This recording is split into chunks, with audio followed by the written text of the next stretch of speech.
welcome back, everybody. My name is Lewis. This is Man Bites Film. This is actually the first episode for 2016. So welcome back, guys. I really appreciate all the support I got in 2015, and like I told you before, we're gonna change the format a little bit. It's gonna be completely different than what we had been doing before. We're actually gonna be only having a guest on once a month rather than every week like we were doing in December. And every week we're actually going to be focusing on one particular type of genre when we review a film. The three films are going to revolve around pretty much the same type of subgenre, if possible, but genre principally will be the same. And this week we're actually doing documentaries. The first one that we're going to be reviewing for 2016 is a Norwegian film called Troll Hunter. And this is another new aspect. We're going to be doing the feature review at the beginning, and then we're going to support the feature review with the secondary reviews. One that was bad, one that was good in the same genre, so we could compare and contrast to the main feature review that we're doing. And of course, everybody that wants to watch this wants to watch the feature review. So we're going to put that ahead of everything else now. And of course, we're going to have musical artists as well. And we're also going to be doing the trailer for this film after the segment, so you could compare our review, and if you actually do like this and want to watch the film, you can.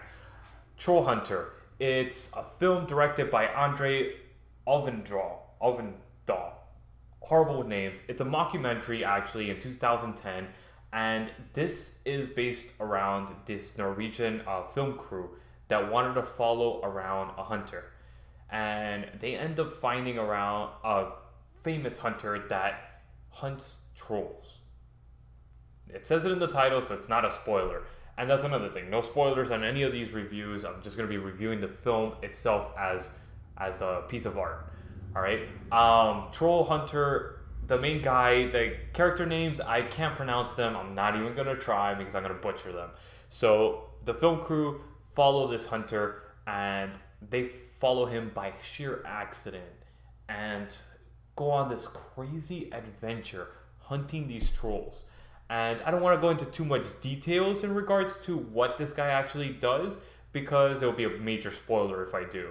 So let's just put it this way: he hunts trolls, and this film crew is following him around. That's pretty much the premise of the whole film. The characters in this film are very well established for a foreign film and a mockumentary, and sort of like a found footage actually, because that's pretty much what it is. It's them recording a documentary and get lost halfway through. Obviously, it's not true because they're trolls in this film. And oh my god, there's trolls in this film. They look badass. I mean, the CG in this film is so subtle and so beautifully done. There is a climactic scene towards the end of the film that the CG looks so pristine.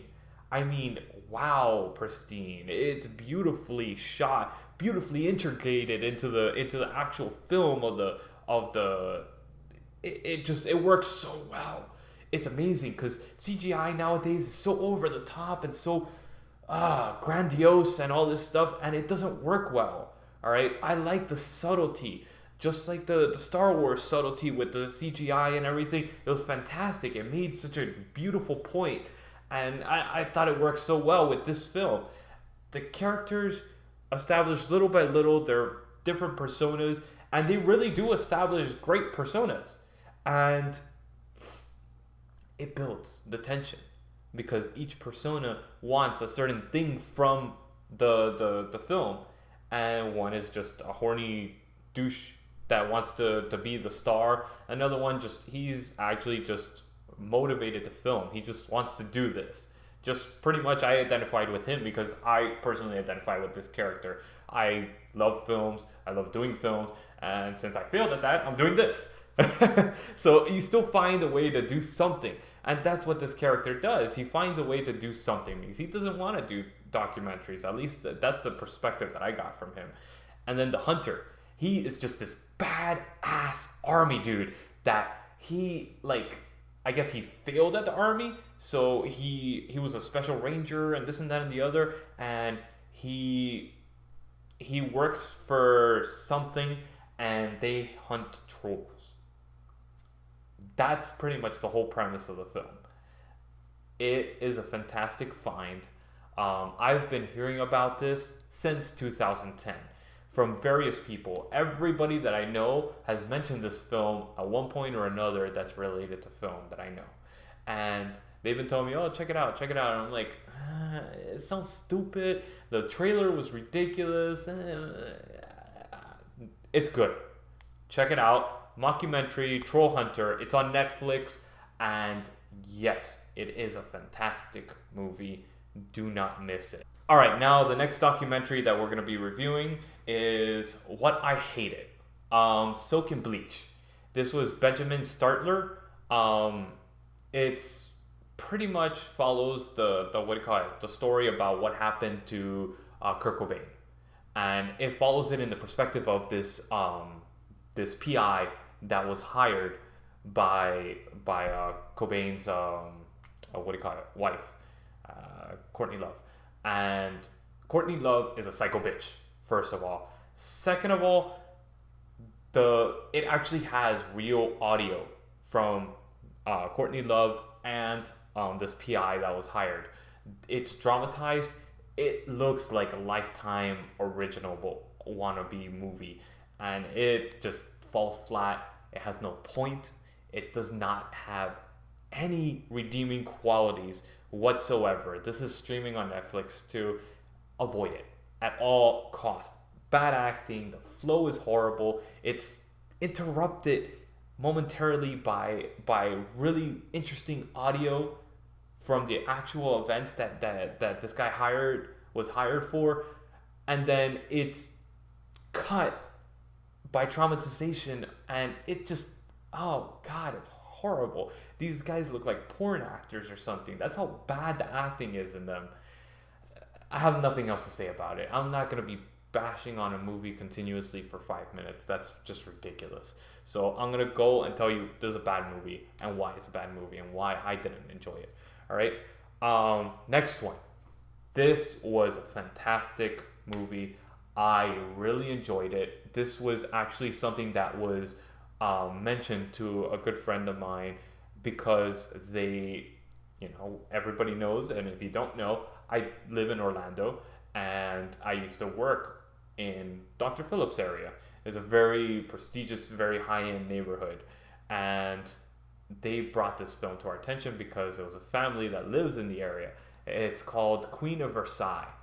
I saw this back in probably 2013 or so. This is a 2012 film, and it follows the life of the Siegel family. They own the Westgate timeshare resorts, and it was basically a documentary based around. It started off as them building the biggest house in the United States called Versailles, and this thing is a fucking mansion, but this is like money thrown to the extreme. I mean, this shit is massive.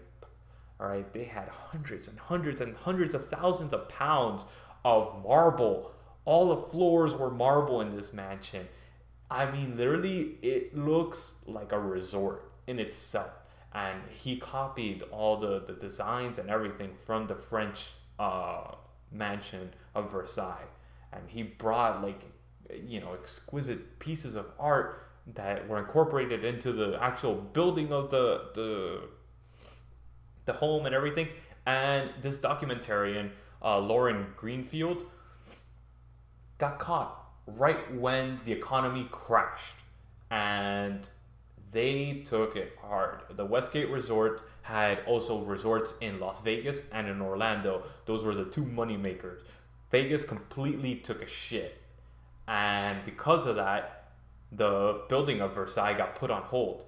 And this documentarian was actually following the wife, which used to be a model, and the husband, which was a complete psycho fucking businessman. The guy was a total dick, and I've heard this from personal stories and everything that the guy is just an asshole. But his family is very interesting because the son is a very, very business oriented guy. Then he's a very good person. He comes out in this film as well. He's a very good guy. And then the characters though in this film, like, they really stand out. They're very animated, and it keeps you intrigued in the story. If it wasn't for the fact that this was a crash of the economy and all this craziness, this would have been like a freaking a Jersey Shore movie. That's what this would have been, because it's that kind of trashy people involved in it. But yeah, you gotta watch this. It's a good movie. It's a must watch. And now for our feature artist, please check this band out. I'm gonna send you the links and everything in the section below. And after the band, we'll give you some more information and a couple other places that we want you to check out. Be right back.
Will stay with me and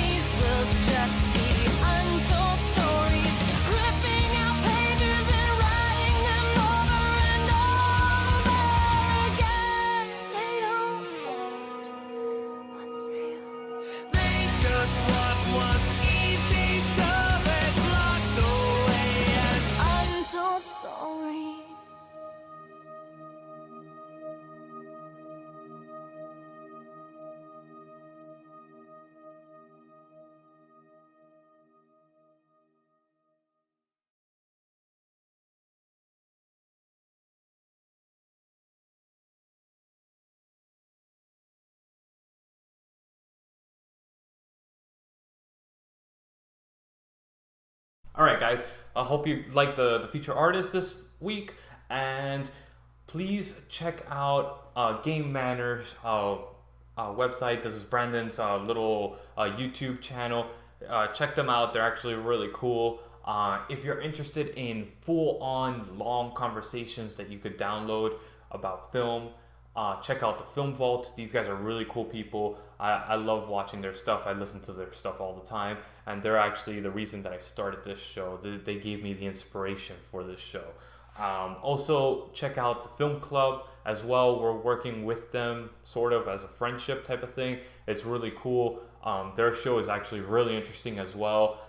We're trying to build a film network here, and we're trying to add to our little group of friends, our niche group of friends here. So any other people that are interested in joining our podcast group, please let me know, because we'll advertise you, you advertise us, work with each other, and of course, we'll see you guys next week, and we'll have a surprise for you then.